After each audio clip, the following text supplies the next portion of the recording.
3 p.m. and welcome back to the Kopiko Purple League in the official tournament arena, the Sports Arena Sentosa. So many match days have been played, but no more are more important than the ones we're watching now. My name is Jubin Salvanathan, and I'm pleased to have with me in the commentary box the manager of Kupang Badminton Club himself, Samuel Nason. How are you doing, Samuel? Hi, Jubin. I've been great. Now, there you are in the table. I love to say that. You're in fourth in the table. This is how the rest of the table stands. Moa City already had another big win just yesterday, and they look pretty much out of reach. As we understand it, there might be some news coming in, actually, which changes all of the stuff as we know it. But as more information comes in, we'll let you know. This is the tie that's on the cards today. Cheras are taking on Kajang. Cheras in 7th, Kajang in 11th. How does that play, Sam, for you in terms of where they can go in the next 2 match days? Well, I think mathematically Kajang still can qualify for the Champions Challenge in Genting, but as far as Cheras are concerned, I think they're pretty safe out there. So we're seeing a strong lineup from Kajang. I think they're making every effort to get there. Well, that's exactly what we saw from Sarang across, and they picked up their latest win recently. Those are the big names playing today. The huge one is the men's singles. Kento Momoto versus Hafiz Hashim could appear in any Super Series championship or any tournament around the world. It's a cracking match, that one. I can't wait for it to start. Yeah, it's good. It's the first one.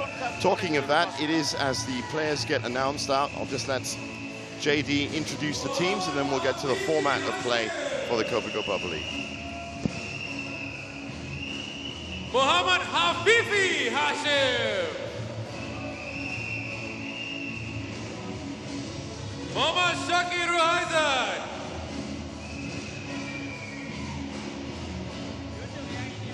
Sung Fi Cho. Trout Portier. Mohammad Lutfi Zaim Abdul Khalid. Burley Tan Kong Lee. Mohammad Hafiz Hashim. Your coaches, Roslyn Hashim and Cho Hui Yi.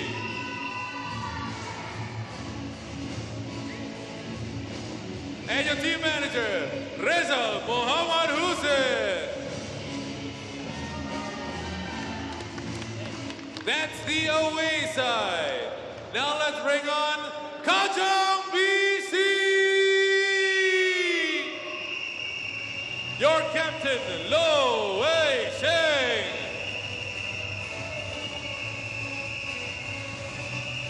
Shahrul Shahzwan bin Shahrul Khairi. Chong Suk Chin. Tanesh Virapan.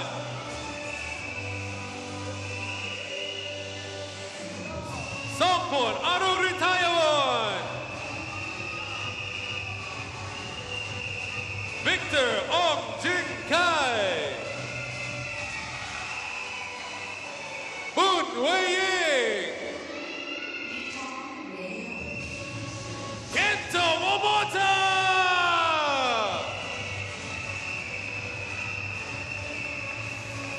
Coached by Luqman Hakim. Team manager Yo K-Lun. Our 2 teams for today. This is the second day of match day 10.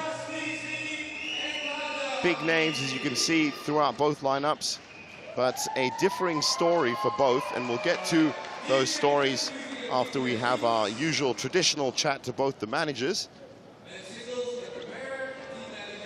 Yo K-Lun and Rezal Hussein just lining up on court with our on-court MC, Jason Desmond, as the teams get prepared and lined up.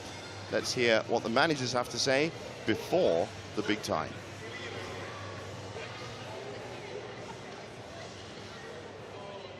All right, down here with the managers before the start of this tie. It's been a really long season. Only 2 more ties to go per team. I tell you what, if you want to check out the top 8 fighting it out at the Resorts World Genting Champions Challenge, get your tickets at ibookcourt.com. First, let's chat with Kajang BC boss Yo K-Lun first. Now, over the course of the season, recently the recent ties a lot has changed towards the bottom half, bottom part of the table. Now Serdang has a chance to overtake Klang. Do you think Kajang has a chance to make the top 8 as well right now with 2 more ties to go? Actually, we still have the chance, but it's not so many, but we're still trying. Because for the last four teams, right, actually the point is still very close. So if you're fighting and you win the game, it actually can go over the top 8, yeah. So if you win 18-0, 18-0 every tie, is that possible? That's not possible. So far, nobody can win 18-0, yeah. All right, we'll have to see whether it happens today. But over to Cheras BC boss Rezal Hussain. Now, it's been a long season. How has it been managing the team, managing the players, considering that they have a lot of other responsibilities, a lot of other tournaments to get to? How has it been managing them and trying to put together a team lineup for each tie?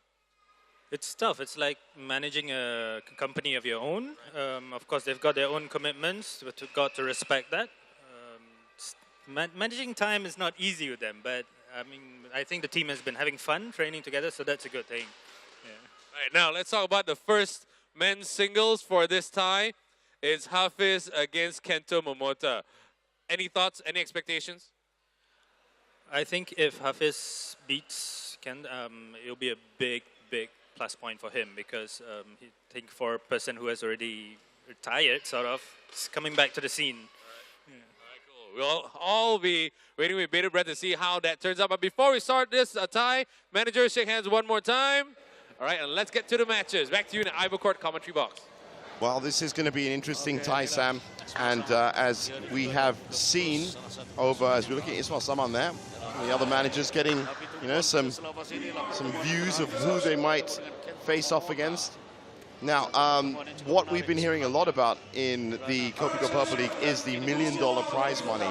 Now, I just want to get to that beforehand. You as a manager, how is that spread out and distributed over the clubs? Well, of course, it's a 1 million ringgit prize money for the champion. Yeah, and also I think the second place gets, 300,000. Right. Well, but we know that in the 10th place, there is an 80,000 prize money for the club that finishes the 10th place. So if we look at the table here, it's interesting to see that Kajang is putting a strong lineup and presumably to fight for that 10th position. For that 10th place. Well, I mean, it happens in leagues all over the world. Of course, in football leagues, some of the smaller players or the smaller teams work in the FA Cup just to get 60, 70,000 time, but 80,000 ringgit in 10th spot, and once again 300,000 ringgit finishing second. And you, my friend, Samuel Nason in Kapong right now have a chance for that as well. The big battle right now in the Kopiko Purple League is for second, third, and fourth. Kuchong, Talingjaya, and Kapong will be fighting it out over the next 2 match days. Your next match is Nusa Jaya on Thursday. Right. Hoping to do a favor for Kajang. Well, I'll be talking to you about that on the day. Right now, we're going to be talking about Kajang and Cheras. And Cheras have always started with their strong, solid performer, Mohammed Hafiz Hashim. His entire family looks to be playing today on the lineup. There's Hafifi Hashim and Hafizi Hashim at the end as well. But he's up against now probably his biggest test in the Kopiko Purple League, and that is Kento Momota. Yeah, well, he had a tough match against Lee Hyunil and he lost that one. It's a bit hard for him, but this Kento Momota is really going to be tough nut to crack for Hafiz. He's been really successful in the past, but considering Momota's ability to perform, especially in team events, it brings us back into the memories of the Thomas Cup final of how well Momota did as well. So it's going to be really hard for Hafiz this one. Now, if you had to compare Kento Momota to Kenichi Tago, I think a lot of our viewers right now have heard about these big names coming in from Japan. You and I know there's been a lot of Japanese shuttlers that are great. What's the difference between them? Well, I think that Momota especially is young. There's a lot of power and control in Kenichi Tago's play. But Momota is slightly younger than him, much more explosive as a player, but still a lot of room for development. I think there's a lot of maturity. Yeah. Well, as I did say at the start of the show, that this matchup could turn up in any badminton tournament. Of course, those tournaments will be up to 21 points. The Kopiko Purple League is different, and I'll just go through that now. 6 matches make up every tie. This is the men's singles. singles. This will be followed by the women's singles. Then the first men's doubles, mixed doubles, men's singles to second men's singles, and second men's doubles.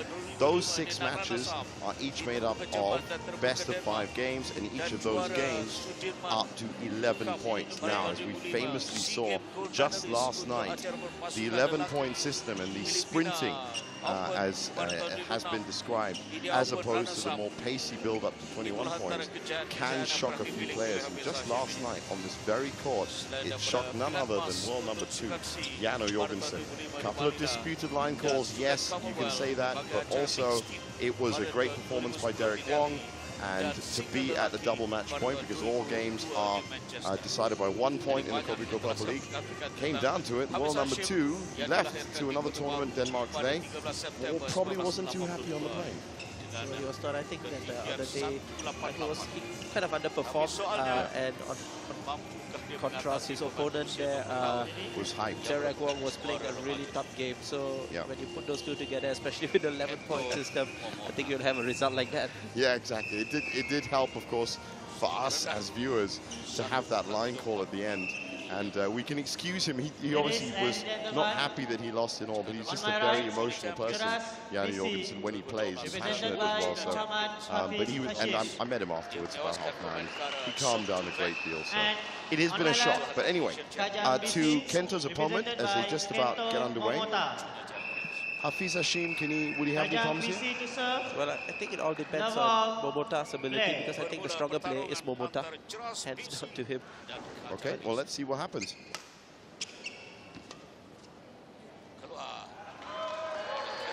Warming up, perhaps. 1 love. And still the first point falls to Hafiz Hashim. And if we see him on his game, he's had some great games. He did, as you say, had his loss to another Lee Hyun-il of Korea. Another higher opponent. So possibly trouble with the bigger players, but he has a solid game.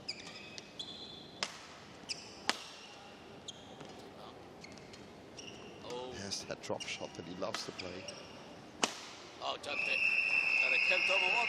Well, got a good start now from Momota. He's picking up his speed. He's been warned about Hafiz's ability. So I presume that he's going to be taking Hafiz quite seriously here. Now, as we get through these early points, they're just warming up. So we've got the men's singles coming up. We've got Boon Wei Ying in the Kajang lineup for the women's singles. Of course, Lo Wei Sheng and Ong Soon Hock have been doing fantastically well as doubles pairing. They're coming in on the second men's doubles. And Taneshi Chong in the mixed doubles. Sharol Shazwan, good form. I saw him the other day playing, and he's got a bit of a sting in his tail. Yeah, certainly. Both of those players, Sharul Shazwan and Muhammad Shakir Ruhiz, had played in the same team as I did in another league. Yeah, both of them are teammates. Great players, both of them. It's going to be evenly matched. Good, that's the other men's singles. Right now, in this first one, cracking match to kick off the evening.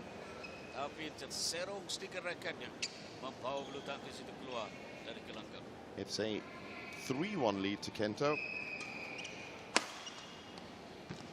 Coming up after this tie at 7 p.m. it will be Puchong United taking on Petaling Jaya. So that's going to be interesting for that battle we were talking about for second, third, and fourth.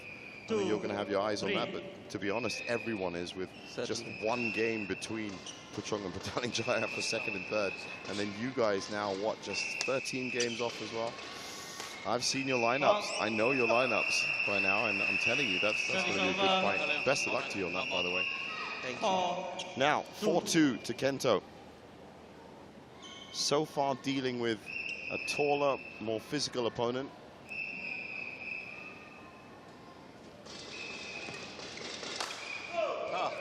Who hasn't quite found his rhythm yet. Well, not yet. I think that Hafiz is playing slightly on a slower pace than he usually does here. Kento Momota is surprisingly following his pace as well. So we are seeing both players not playing to their full potential just yet. I think not still in first gear. That's right. Not exactly what I was about to say. That one's clearly in Kento. Absolutely. 3, Very 5. easy lift to the back. It might have something to do with the lighting as well. Sometimes that affects the player's judgment.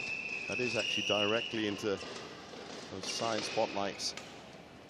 Run parallel to the court.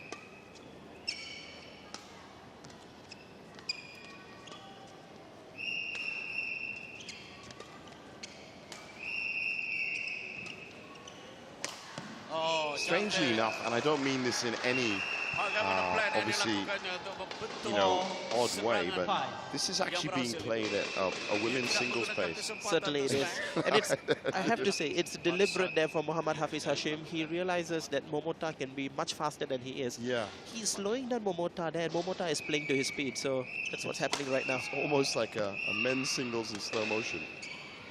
There we go. Now we're getting some power coming through. His aggression there from Momota. He's picking up the pace here. And like I said, deliberately Hafiz is slowing him down. So that is a strategy. Can't be too easy though, Sam, to do that. yeah, it certainly is. Hafiz, of course, can play at a faster pace, has to be said. I'm sure if he gets behind, we'll start seeing that. Right now, he's 4-6 behind. Nothing, well, 4-7 now. Well, Momota just showing just there that he too can play a slow-paced game, trick shot. That's something that Hafiz is used to doing. Sure, we'll be seeing a lot of those trick shots in front of the net later on in the game. Well, Hafiz has his unique drop shot, and there's only a few players that can play it, but it literally is at the face of the net. And he's already done it once in this match. You'll see it.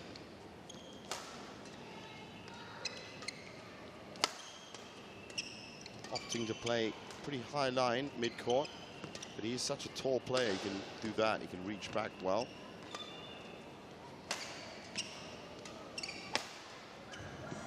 On a reflex return that works. Service over. Well, again, the pace was just building up there. Momota and Hafiz both playing at a much faster pace, but I'm not sure that kind of game actually suits Hafiz. It'll be much easier for him to actually slow his opponent down and to... Is that because he's a bigger, more physical player, and therefore it'd be harder for him to move around the court for low drops at the net and then back clears and then net? Well, that may be a factor, Jeevan, but I think more importantly, it's the age difference between these two players. True, very true. That was just a good example of what I mean about tall players trying to get down the drop shots. It's not so far troubling Kento Momota at all with this strategically placed slow game. So lots of loose shots that are being played by Hafiz there. It's one of the dangers of playing a slow-paced game. Yeah.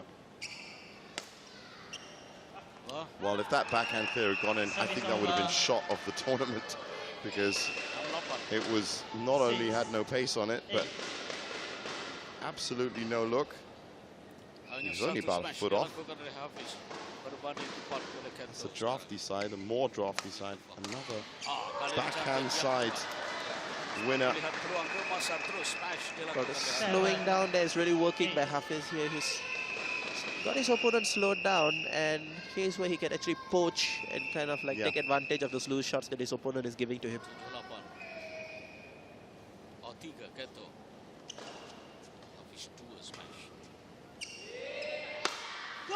Oh, and he's off there as well. Now that is the kind of shot that makes me look at the unforced error radar.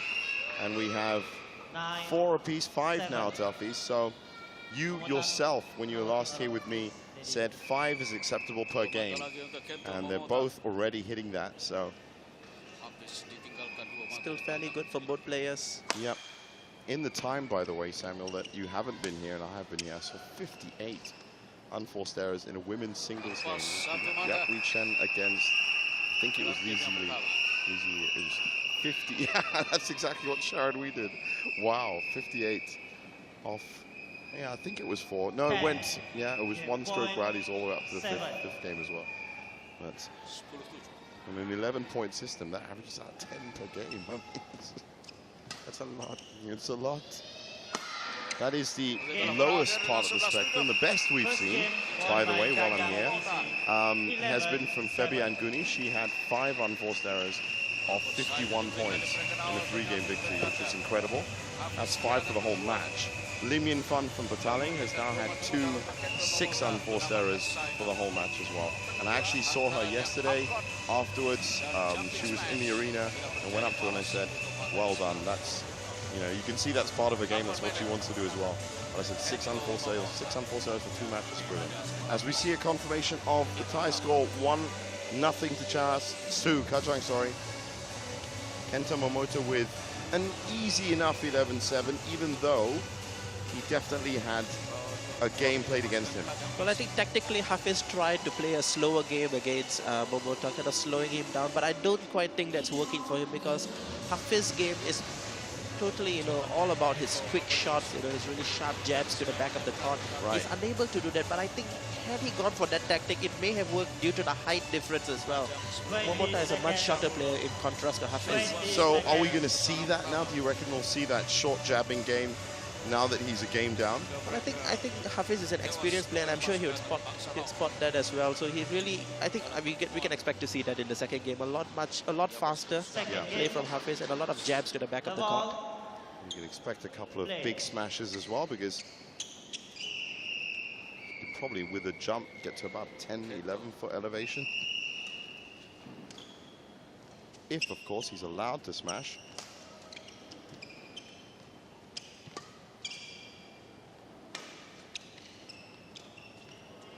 For the badminton purists, what I mean by that is usually half-court shots about 6-7 foot in the air. That's the kill zone. And if you send that to anybody, I'd say within the top 60 in the world, that's pretty much going to end up in a smash. If you manage to play your lift behind your opponent, then you essentially kill the opportunity of the smash because you have to lean back and run back and get the clear instead. Yes, certainly. There's a fine tension between, you know, the speed of the shuttle and the height of the shuttle exactly. as well. So if you can see just above it, obviously you can't on TV or in real life, but there are zones, 3-dimensional zones around the court where you're just not allowed to get into. And if you leave the shuttle in these areas, don't be surprised if it comes back to you on the floor on your side. Certainly. And as we see there, Hafiz again trying to pick up the pace again. It worked this time for him. The last shot just hitting the line. Certainly going to be a faster paced game now, I can tell you. Well, you as a former player, and I should say current player, seeing as I've heard about your stories on the court recently, changing your game is important. Being able to vary your game based on the situation. Yes, certainly. That's a sign of a really experienced player. Hafiz is doing that right now, though I think he needs to be a little bit more deliberate, a little bit more confident and concise about what he's doing. Yes, certainly. That's what I was looking for. That's what you get from the broadcasting. Yeah. Always the right word somewhere.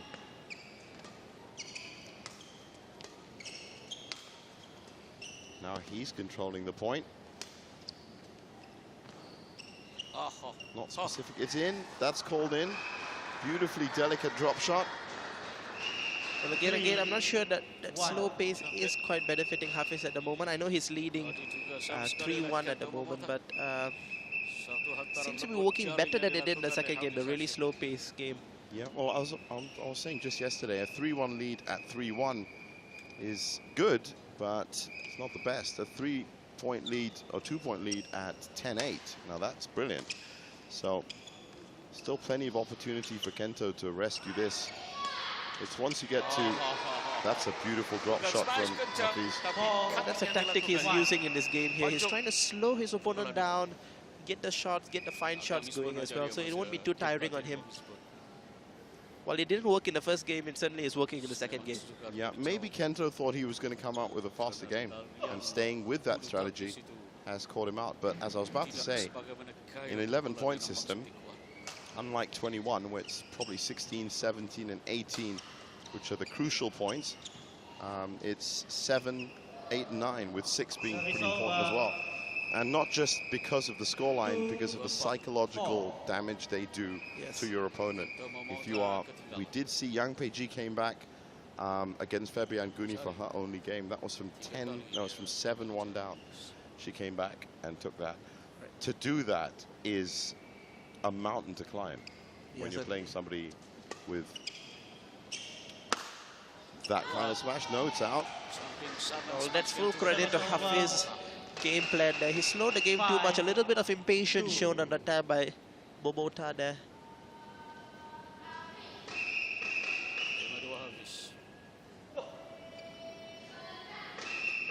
So 5-2. And it's another classic match. That's bang on. But here's the interesting thing here. If Hafiz had been playing a really fast-paced game, that shot would have been easily retrieved by Momota as we look on here. But the problem is that Hafiz has been playing so slow-paced that Momota hasn't quite kicked into his rhythm to be able to go for those shots yet. Yeah, I can see exactly what you mean. So he'd be, what we expect from Kento is to be bounding from line to baseline, looking for shots and picking them up and going for the attack. So this is almost like dummy, dummy, dummy, and then go for the kill. Oh, there's a double. It's a head fake from Hafiz. That was totally intentional. Just the second head fake I've seen, actually. The ultimate deception, the head fake, if you can pull it off. Hafiz certainly can here. He set up the rally for him and he took the point home here. And that's what he's doing, yeah. As you were saying, he's building up the point and then killing it. 7-2.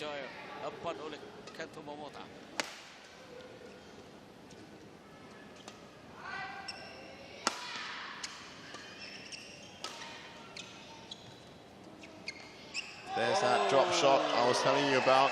I didn't need to introduce it because it is so unique. It is literally flat, flush to the net. Look at that. Cross net played there by Hafiz. It's remarkable the precision he gets on those shots in spite of the fact that he's been long time retired. Yeah. And he's been throwing in at least a couple, 2 or 3 per match against whoever he's playing. That one, as I said, one of those crucial points, 8-2, 9-2 now. Got to be playing on Kento's mind a bit. Well, Kento hasn't quite got into the rhythm of the game yet. He's struggling to get into the rhythm because Hafiz is just kind of, perhaps annoying him, with this slow game, and Kento just simply is not quite into the game just yet. Clear winners, you can see that. 4, the unforced error count, still nothing significant to report. 6 for Kento, 7 for Hafiz, but we are into the second game now, so they're both averaging about 3 and a bit per game. Well, the error there, as we see there by Hafiz Hashim, by Momota rather, is because Hafiz is actually slowed the game down. He just unsettled in the second game here. Make no mistake, people, that both players have been charged by their clubs to bring back, at best, a 3-love win. Next best thing, a 3-1, of course. When it gets to, over the last few match days, I have to say, Samuel, 3-2s, I'm a great admirer of it. And when it was 2-2 between Derek Wong and Janu Jorgensen, as we just look at the confirmation of the tie score at 1 apiece, 11-7, 2-11. When you get to 2-2, I was very happy that Derek Wong had brought 2 games back to his club.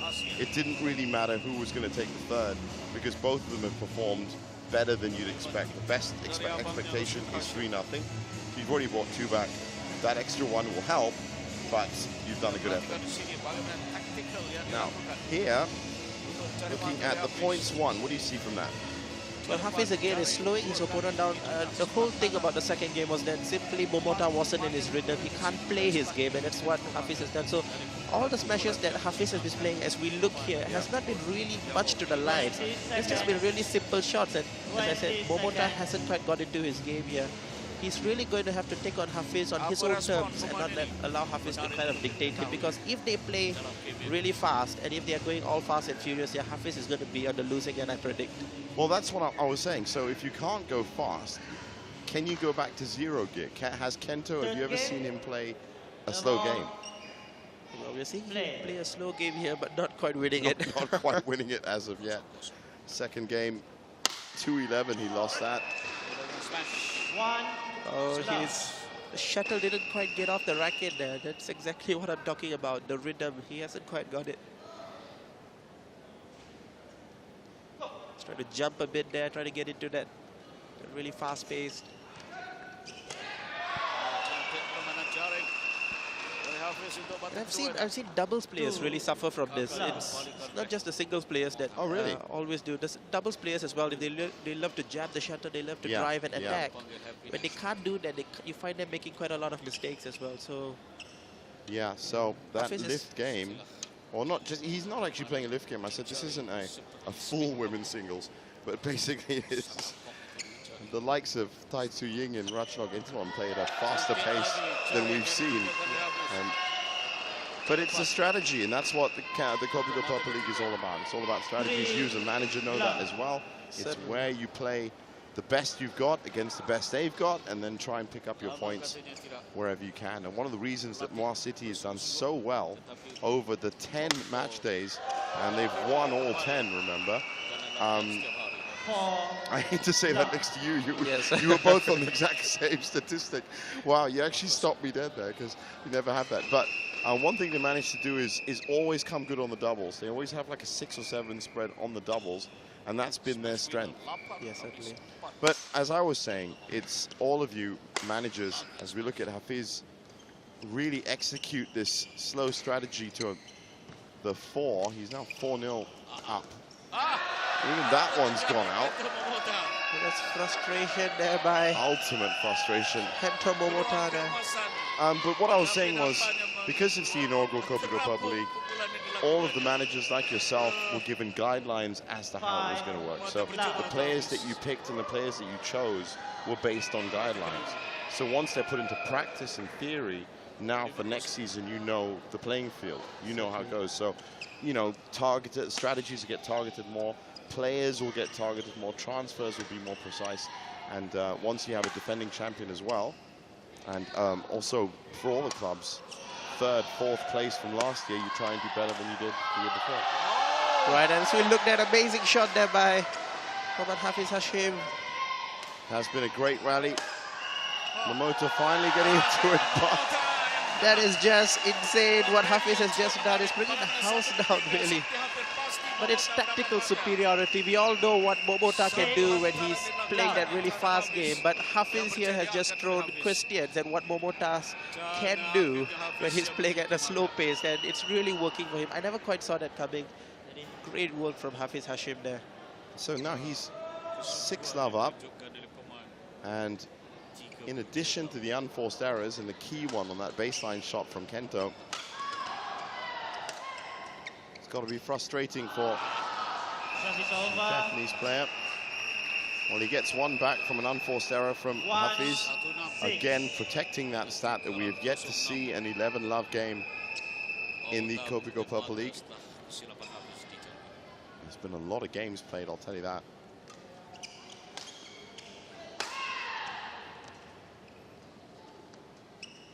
Oh, it's the most delicate tumble exchange.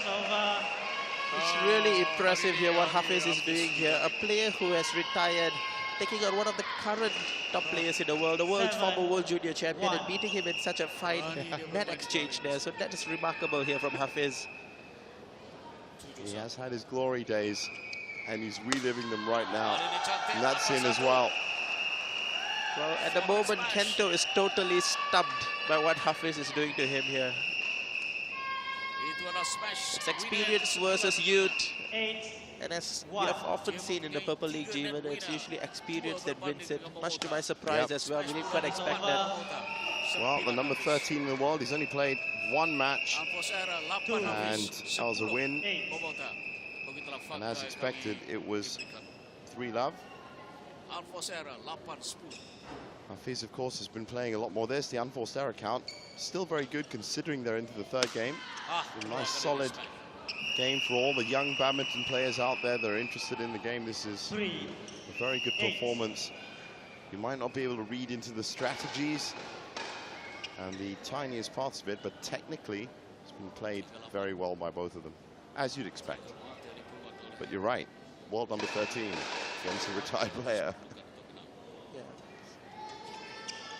Well, the game is picking up speed here. I'm not sure again if Hafiz is going to be able to cope with it, but as I'm just saying there, Hafiz gets another point up due to the unforced error by Momota. Frustration there on his face. Well, he knows he's only got 2 points to play with in this game. And this is the crucial third game. And now, Hafiz Hashim with 7 game points. And he seems to be just picking them off wherever he likes right now.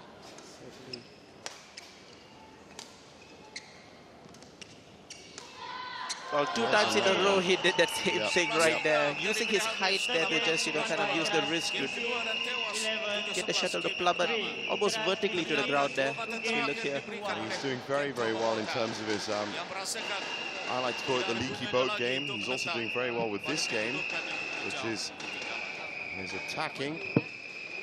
He's pretty much planted himself in mid-court as well, so tough times for the wall number 13. That's the score, 2-1 on the tie. Cheras, in the bigger picture of things, would like to consolidate their spot in the table. They're not really in any damage or trouble unless they lose this big, and there are big wins for the clubs underneath them. Certainly, it's going to be interesting to see how Momota responds to this. I think 2 games to 1 down. The 4th match against Hafiz. Yep, they're actually 30 games clear as it stands right now.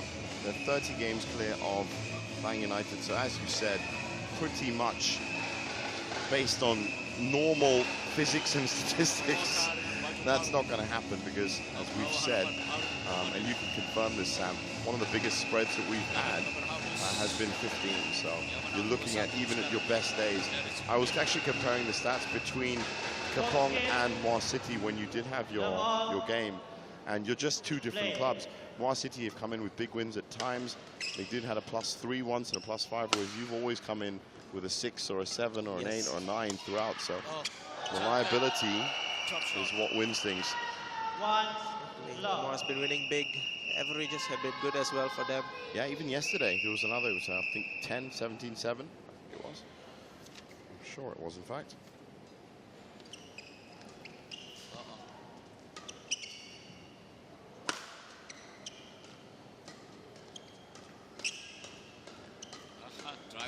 It's like a training, it's like a little training exhibition match there. Oh, and the drop doesn't work. So Hafiz is certainly in a relaxed mode right now. He's done what he needed to for his club here, and just kind of toying around with his opponent here. I'm not sure that's the wisest thing he could do to someone of Momota's caliber. Absolutely.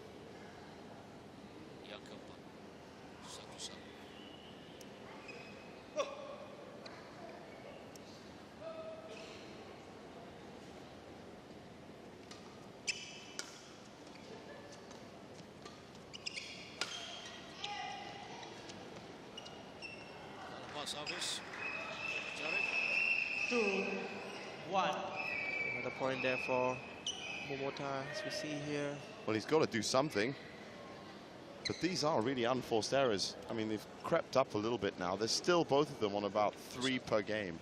So it is championship quality stuff.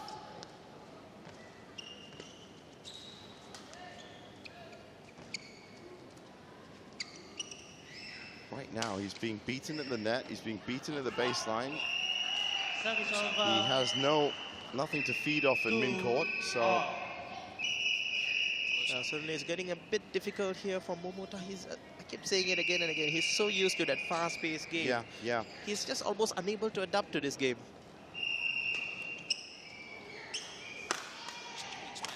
Well, that's exactly what he's used to be doing.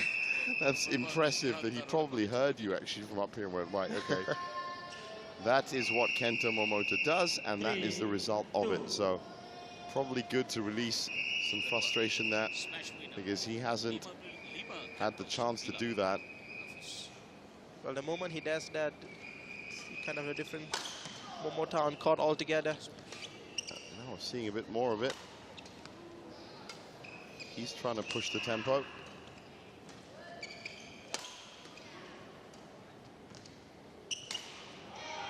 The deep lift, there was no look, and it was no point.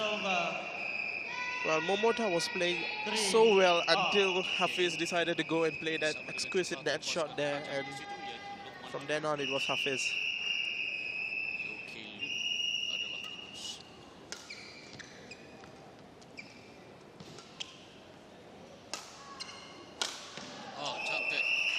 Now this game is going to be so key. It might set the tone for the tie. What's interesting though, that Hafiz is serving long almost on every occasion he gets. Now his best ranking ever was 18th. That was in 2010. He's currently at 994, as you'd expect. And the last time we saw him play was in 2014. Oh, it was actually last November. So his recent has been playing a lot of doubles with Razif Abdul Latif as well. But 2010 to 2015 is a long time. And he looks like he's still got the key elements of his game that took him up to 18. And he's teaching a lesson or two right now to the current world number 13. Well, again, it's interesting. Momota there went all out again using that speed game, but Hafiz somehow is managing to adapt to that game as well. So this is really interesting what we are seeing here. There's been a change of tactics by Momota, but Hafiz has the adaptability. On the other hand, when Hafiz is changing the tempo, Momota is unable to cope with it. That's brilliant. Fantastic, as always, to have your insights in here, Sam.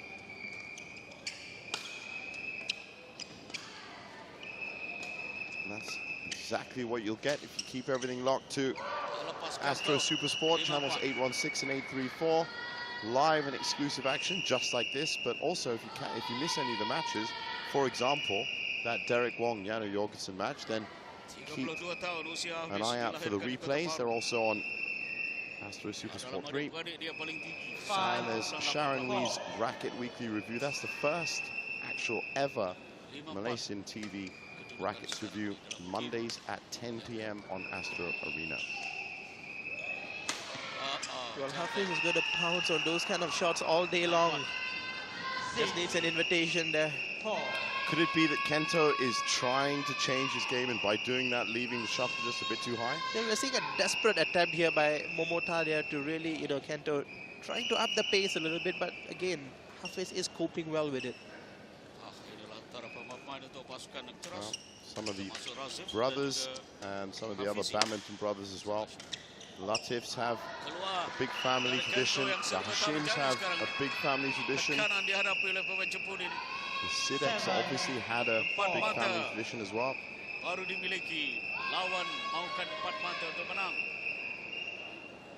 Now this is going to have to be termed as a consecutive upset. Derek Wong was not expected to beat Yano Jorgensen. Kento Momota, by nature of his rank, would have been expected to at least take it 3-2. Well, so, he would have been expected to win it at least 3-2. At least 3-2, and by the looks of it, we're going to see at this current stage and progression of the game and match, the inevitable almost conclusion is that Hafiz is going to take it around 10-8 maximum, I would have thought. He's only made 12 unforced errors, so he's only got 4 points to get now. Yeah, the stats are completely with him.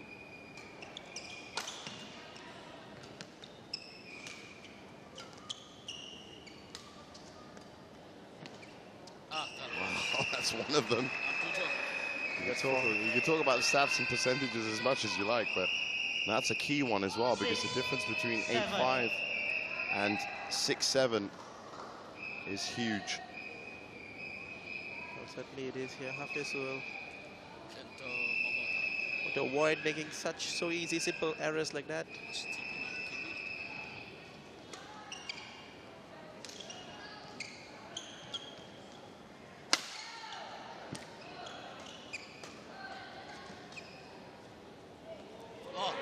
Well, there was a head fake again. This time it didn't work.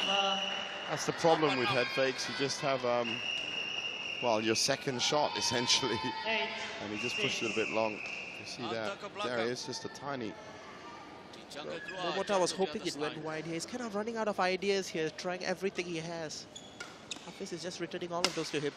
And as I said, that with that one being in, we predicted it based on the stats alone. He's now 3 points away, well, 2 points away, sorry, from a good victory, not just for his club Cheras, but also for himself. And the second consecutive day of upsets. Strange as we approach the end of the season, we're seeing a lot of upsets. Not really. Everyone's putting in their best game.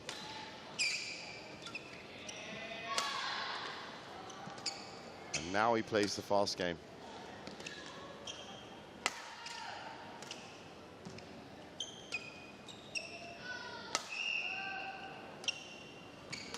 Oh, he had to get down low for that.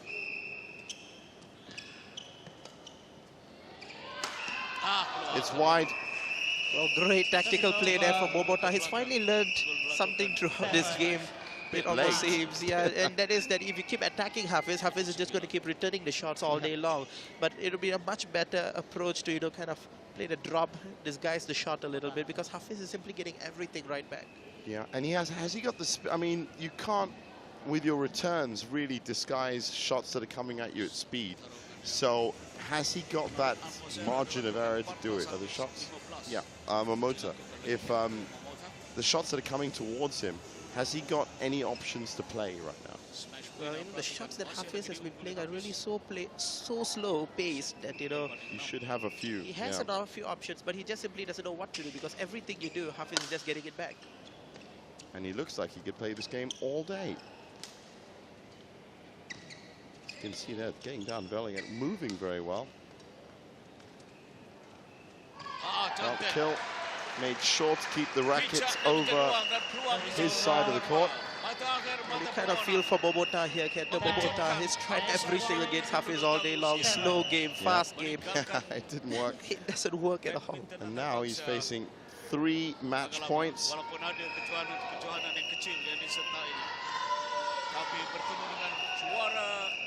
31 minutes.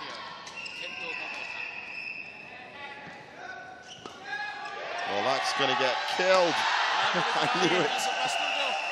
Absolutely knew it. Well, this was a much easier game for Hafiz. Surprisingly, everyone knew that Kento Momota is just going to come here and, you know, take the game home. But Hafiz proved everyone wrong yet again. So, what can you say about Hafiz? Well, exactly. I mean, what can you say about him? He hasn't really been in the game for a good few years now. But maybe the Kopiko Purple League has been warming him up. And by doing so, as you said, he's taken the game 2, Momota and 1. Now he's on court with JD. And as we look at the confirmation of the score, we're going to be getting on court with JD to find out exactly what Hafiz Hashim has to say in yet another winning speech, because don't forget, he's had a good few. There you go, 3-1, 32 minutes, 11-7, 2-11, 3-11, 7-11, and that's from Kento's perspective. All right, down here with the winner of the men's singles match, a man who's shown that he can still go toe-to-toe with the younger top players right now. Hafiz, how's it feel to beat the world number 13 right now? Yeah, I'm very proud with my performance today. Actually, it was in the beginning is a really slow start, and I don't know why. So I can catch up in the second, third, and fourth set. So I'm very happy with my performance today. What did happen though? The first set, clearly something wasn't happening. And what was it that you switched? That just suddenly the second game was just, you know, you took control of it. Yeah, actually, I followed the Kento games, so he also like a slow start, and then I just wake up in the second set and I play more attacking, and then it's work, and then I think I have in the third and fourth I have to play the same as a second set, so it's working now. Yeah, I'm very happy for that. Congratulations, that's a great win for Cheras VC. Good job, buddy. All right, back to you in the Ivocourt commentary box. As you said, Samuel, exactly what you said, just playing into the game of Kento. Certainly there, Kento started off a bit slow, and you know, Hafiz, once he got his rhythm in the second game, he just continued to persist in that kind of gameplay, which is really slow pace, finding the winner once in a while when you get the opportunity. But other than that, just play with your opponent, get into the rally. Momota, on the other hand, didn't quite like that. You know, he was trying to get into a much faster game. He couldn't. We saw in the fourth game that he was really trying a lot of attacking shots there, but Hafiz was just getting everything back, and I think that pretty much sums the whole game up. Yep, in the end, you can get taught a lesson. We saw the world number 2 kind of get taught a lesson yesterday by Derek Wong, who was inspired by the fact that they actually met in the Olympics, 2012 Olympics, round 1, and now we're looking at exactly what Hafiz does. Just look at his retrieving ability there. Momota is going all around, and that's the trick shot right behind the back there. And then after that, to jump straight onto a nice positional. Really, I mean, this replay just makes it look like it's easy as you like. And by the time he's getting there, he's just so confident already. You can see the confidence in Hafiz's movement there. Yeah. And Momota is getting more desperate, and he goes for quick block that really works there. So Extremely well played. 14 unforced errors of 4 games. So just about 3 and above per game. 1 at the net. He totally won it from the baseline. And the smash win as well. We always expected that to come in. But did we expect it to come in at his age? Coming back from the game? No. No. At the start of the season, nobody quite looked at Hafiz that way, but he has proven everybody wrong. Right, now what are we going to make of this? The women's singles, Boon Wei against Pearly Tan. Where we have a good state player up against an up-and-rising national junior player. I think it's going to be very evenly matched, but I feel that Pearly Tan here has the advantage. Oh, that's good to know. There are so many of these players that they've been known about, of course, bubbling under the national circuit scene for a while now, making their names in various badminton halls and arenas around Malaysia. This is the stage for them to shine, and we've seen the likes of, well, basically, I mean, it's not even the full unknowns. Everything under Chong Wei Feng and Liu Darren, essentially. You've got Go Kap Chin, Su Taek Shi. They've all made their impressions. And now let's find out if these two are. Their managers are on court with JD. Let's hear what they're going to say ahead of the second match of the tie.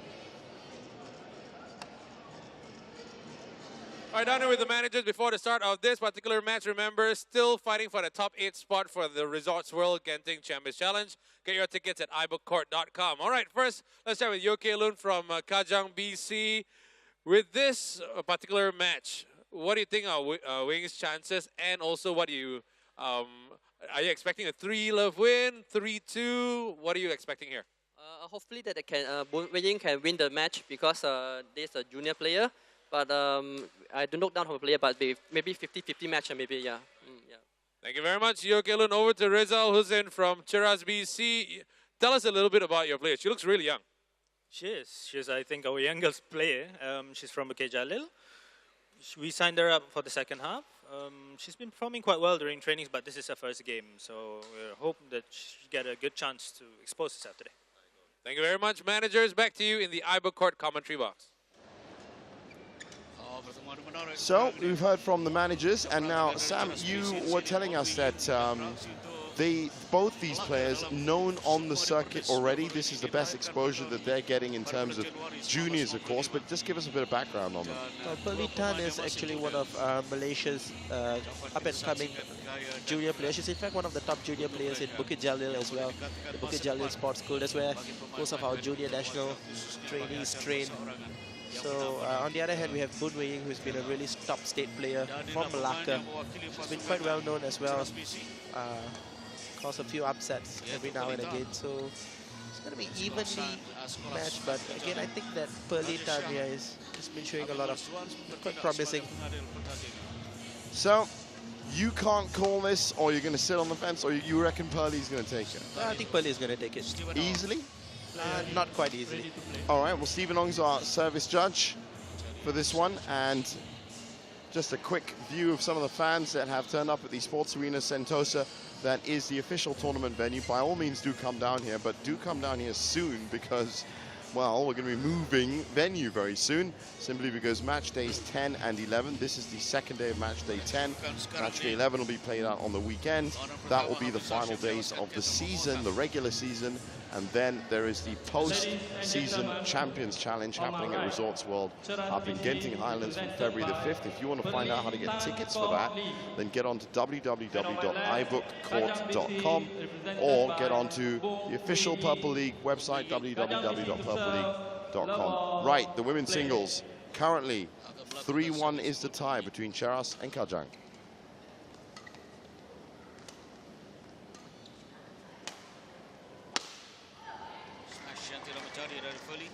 One love.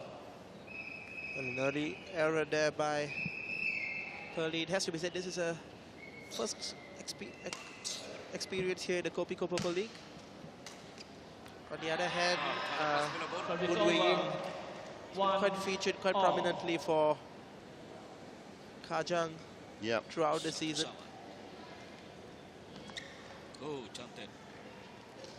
Service over. 2-1.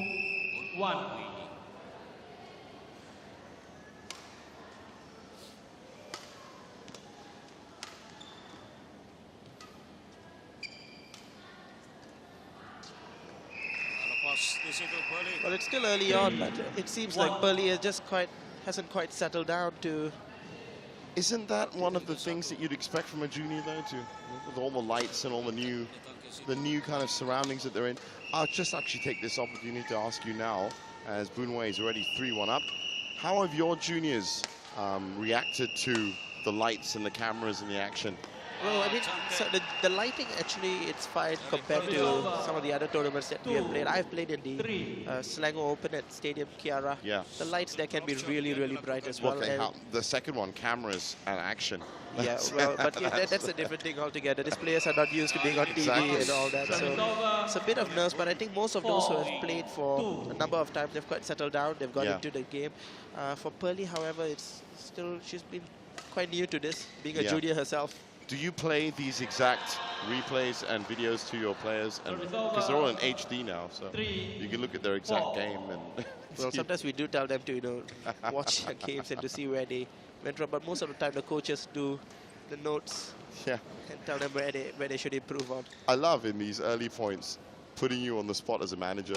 I love it because I can see, but I mean, don't worry, I'm never ever going to get you to reveal any plans or any strategies we do. Appreciate your insights in the commentary box, but we also respect the fact that you are competing in the league as well and have plenty of things to do on Thursday. Your next game is against Nusa Jaya on Thursday.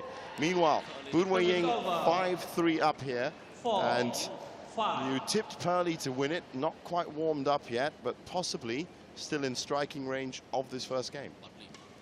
Certainly she is.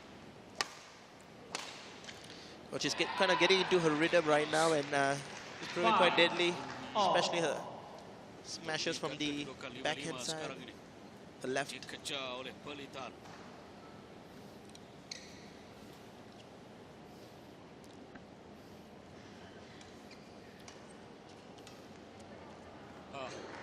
Service over.